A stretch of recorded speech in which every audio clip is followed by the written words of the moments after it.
ஓம் சாந்தி. 24/11/2024. ஓம் சாந்தி. அவ்யக்த பாப்தாதா, மதுவனம். ரிவைஸ் 15/12/2002. தந்தைக்கு சமமானவர் ஆகுவதன் மூலம் உங்களின் தகைமைகளை உங்களின் இலட்சியத்திற்கு சமமாக ஆக்குவதற்கான நேரம் இதுவே. இன்று நாலா திசைகளிலும் தமது சுயமரியாதை என்ற ஸ்திதியில் இருக்கும் குழந்தைகளை காண்பதில் பாப்தாதா மகிழ்ச்சி அடைகின்றார். இந்த சங்கம யுகத்தில் குழந்தைகளான நீங்கள் பெறுகின்ற சுயமரியாதையை விட கல்பம் முழுவதிலும் வேறெந்த ஆத்மாவாலும் மகத்தான சுயமரியாதையை பெற முடியாது. இந்த சுயமரியாதை மிக மகத்தானது. நீங்கள் அதை உணர்ந்திருக்கின்றீர்களா? சுயமரியாதையின் போதை மிக மகத்தானது. இது உங்களின் விழிப்புணர்வில் இருக்கின்றதா? சுயமரியாதை என்ற மாலை மிகவும் நீண்டது. தொடர்ந்து ஒவ்வொரு மணியையும் எண்ணி சுயமரியாதையின் இந்த போதையின் அன்பிலே உங்களை மறந்திருங்கள். நீங்கள் இந்த சுயமரியாதையை அல்லது இந்த பட்டங்களை பாப்தாதாவிடம் இருந்தே பெற்றுள்ளீர்கள். நீங்கள் இறைவனிடமிருந்தே சுயமரியாதையை பெற்றுள்ளீர்கள். ஆகவே எந்த ஒரு அதிகாரத்தாலும் உங்களின் சுயமரியாதைக்குரிய ஆன்மீக போதையை அசைக்க முடியாது. ஏனென்றால் நீங்கள் அதை சர்வசக்திவானிடமிருந்தே பெற்றுள்ளீர்கள். பாப்தாதா குழந்தைகள் எல்லோருக்கும் நினைவுகளை வழங்குகின்றார்.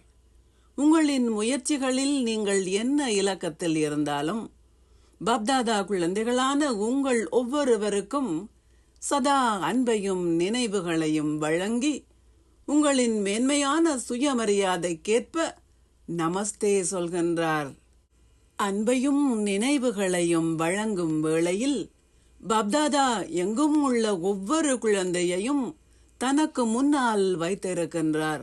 ஒவ்வொரு மூலையிலும், கிராமத்தில், நகரத்தில், இந்த நாட்டில் அல்லது வெளிநாடுகளில் உள்ள குழந்தைகளான உங்கள் ஒவ்வொருவருக்கும் பாப்தாதா உங்களின் சுயமரியாதையை நினைவூட்டி அன்பையும் நினைவுகளையும் வழங்குகின்றார்.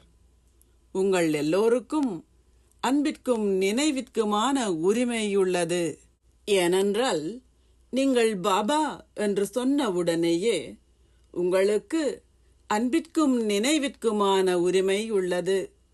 நீங்கள் எல்லோரும் சுயமரியாதை என்ற மாலையை அணிந்த வடிவத்தில் தனக்கு முன்னால் இருப்பதை பாப்தாதா பார்க்கின்றார். தந்தைக்கு சமமாக இருக்கும் உங்களின் சுயமரியாதையுடன் இருக்கும் உங்கள் எல்லோருக்கும் அன்பும் நினைவுகளும் நமஸ்தேயும் ஆசீர்வாதம்.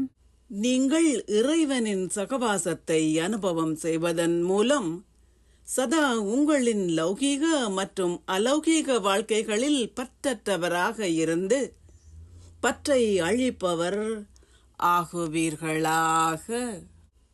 சதா பற்றற்றவராக இருப்பதன் அடையாளம் இறை அன்பை அனுபவம் செய்வதாகும்.